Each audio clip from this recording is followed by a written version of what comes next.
Hello, this is the introduction to the CO2 deployment design. I'm Anthony Settlemeyer, this is Nicholas Motter. And the first part is our objective.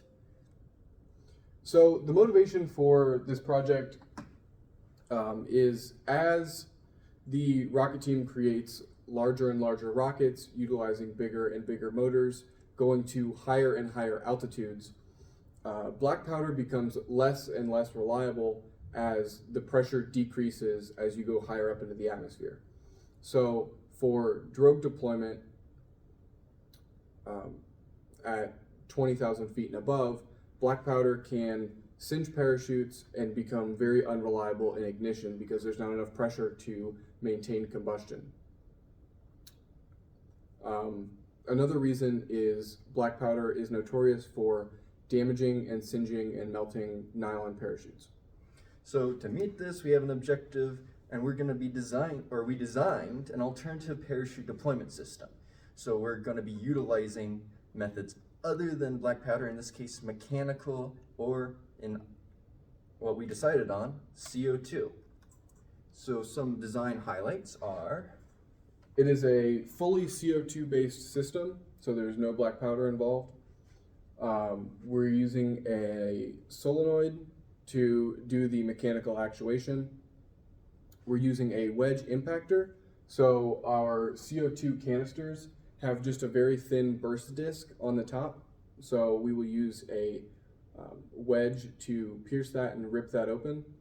We're using a switch system in combination with the stratologger that we use for current deployment. The switch system will allow us to use an external battery and some very simple electronic components to make sure that the solenoid gets enough power and the stratologger is not overstressed. The whole system will be mounted to a bulkhead, and we will be utilizing a sort of plunger method to turn the entire rocket volume into essentially an air piston. Speaking on that, so some of the advantages and reasons why we decided on CO2 is, as we touched on earlier, we're not singeing and damaging the parachute, which is a big upside, because that's very important to keeping everything together. It also has a much faster prep process. Once you have everything in, you can just screw in the canister, and once you have the bulkhead or all the stuff assembled, you screw in the canister and then you're ready to go. It's resistant to accidental deployment due to the nature of solenoids. This means that the only situation where it's going to deploy is when you send the signal. So the relatively simple system is designed to be easily scalable. Our specific design is designed with constraint to a 4-inch rocket, where pretty much on the rocket team, that is the smallest rocket that we will ever use, is a 4-inch tube. This could be easily scaled to 6 or even 8-inch rockets, where there is even more space and less space constraint for a system like this one.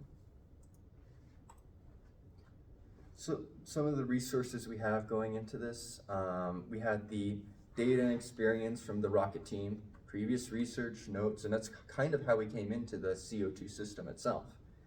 Or there were previous notes that didn't quite pan out but showed some promise that we decided to take further. We also have access to the machine shop for manufacturing and prototype, also through Rocket Team, and as well as personal 3D printers, the university's 3D printers. Those are manufacturing the prototype.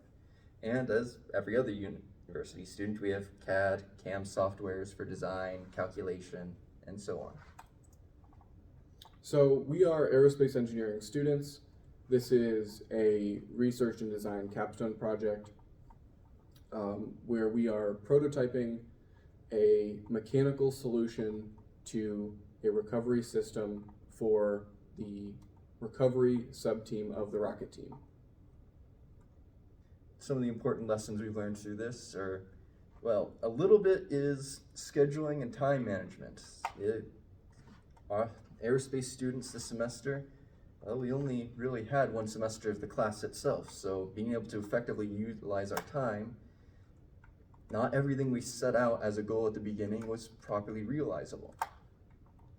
But doing our best in making what use of time we could, we're doing our best to make sure that we are leaving something behind for the rocket team and delivering on everything that we can, that we promised to them. That's about the conclusion of this presentation. Absolutely. Thank you.